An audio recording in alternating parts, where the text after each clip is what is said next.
फारूक अब्दुल्ला ने रैली में पीएम मोदी और अरुण जेटली पर कश्मीर के मुद्दे को लेकर सीधा हमला बोला। साथ ही कहा कि उन्होंने जम्मू कश्मीर की आजादी की कभी मांग नहीं की। फारूक अब्दुल्ला ने जम्मू कश्मीर विधानसभा में साल 2000 में पास हुए प्रस्ताव का जिक्र करते हुए कहा कि जब तक जम्मू कश्मीर को स्वायत्तता नहीं मिलती है और भारत और पाकिस्तान कश्मीर मुद्दे का हल नहीं निकालते हैं, तब तक शांति नहीं आ सकती है। 2/3 मेजॉरिटी से हमने वो पास किया। ये नहीं, कई लोग आपसे कहते हैं हम भूल गए, हमने छोड़ दिया क्योंकि उन्होंने वो फेंक दिया। कोई चीज फेंकी नहीं जाती, तो एक दफा दफ्तर में पहुंच जाती है, उस फाइल को ये कुछ नहीं कर सकती, वो वहीं रहेगी। और तब तक यहां अमन नहीं आएगा इस रियासत में, जब तक कि हमें अपनी ऑटोनॉमी वापस नहीं करेंगे। मैं उसे लिख के कहता हूं, मैं आखिरी उम्र में हूं, मगर ये जानता हूं कि अगर हिंदुस्तान और पाकिस्तान में अमन आना है तो जम्मू कश्मीर का हल करना बेहद जरूरी।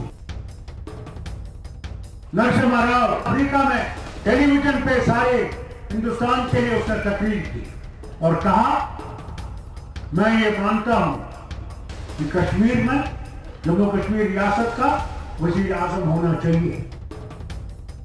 यूपी की पूर्व मुख्यमंत्री और बीएसपी अध्यक्ष मायावती ने उत्तर प्रदेश में अपनी और हाथी की मूर्तियां बनाने के फैसले का बचाव करते हुए खुद की तुलना राम से कर दी। मायावती ने सुप्रीम कोर्ट के नोटिस का जवाब देते हुए कहा कि अगर अयोध्या में भगवान राम की 221 मीटर की प्रतिमा बन सकती है तो मैं अपनी मूर्ति क्यों नहीं बनवा सकती हूं। मायावती ने सफाई दी कि कांग्रेस के समय तो नेहरू और इंदिरा की मूर्तियां लगाई गई, तो उन पर सवाल क्यों नहीं खड़े किए गए।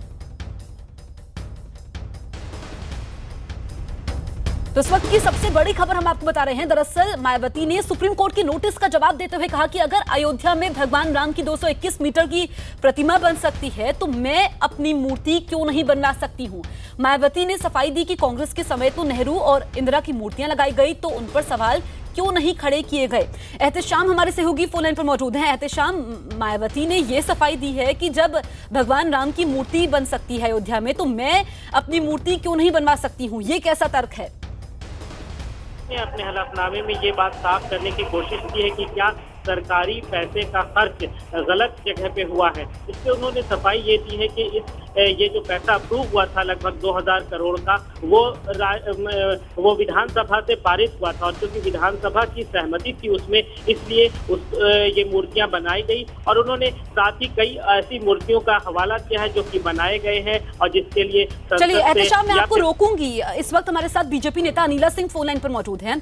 अनिला जी, मायावती ने अपनी तुलना भगवान राम से कर दी है, पहली प्रतिक्रिया आपकी?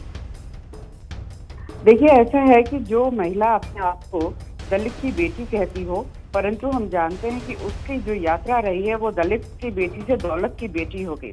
जब कोई दौलत की बेटी हो जाती है या दौलत का बेटा हो जाता है तो वो अपनी तुलना जो है ईश्वर से करने लगता है, भगवान से करने लगता है। तो वही हाल मायावती जी का हुआ है। तो दलित वोट बैंक इनको राजनीति के लिए तो आवश्यकता है, परंतु अपने आप को ईश्वर मानने लगी हैं, भगवान मानने लगी हैं। तो ये सच्चाई न केवल भारतवर्ष में परंतु विश्व में जो राम भक्त हैं उनके सामने आ गई, उत्तर देना पड़ेगा। चलिए, तो आप ये मान रही है कि ये सब वोट बैंक के लिए। अनिला जी, आप हमारे साथ बने रहिए। चरण सिंह सापरा, कांग्रेस नेता, हमारे साथ फोन लाइन पर मौजूद है। चरण जी, मायावती कह रही हैं कि अगर अयोध्या में भगवान राम की 221 मीटर की प्रतिमा बन सकती है तो मैं अपनी मूर्ति क्यों नहीं बनवा सकती हूँ। क्या कहेंगे आप? देखिए, मुझे लगता है कि ये स्टेटमेंट मायावती का उचित नहीं है। अगर वो अपनी तुलना भगवान राम से करती हैं या डॉक्टर बाबा साहब अम्बेडकर या सरदार वल्लभ भाई पटेल से या छत्रपति शिवाजी महाराज से करती हैं तो ये उचित नहीं होगा। ये चुनाव के समय में स्टेटमेंट पर जनता गंभीरता से सोचेगी और फिर मतदान करेगी। नहीं, उन्होंने साथ ही ये भी कहा है कि अगर कांग्रेस के समय में नेहरू और इंदिरा की मूर्तियां लगाई गई तो उन पर सवाल तो नहीं खड़े हुए।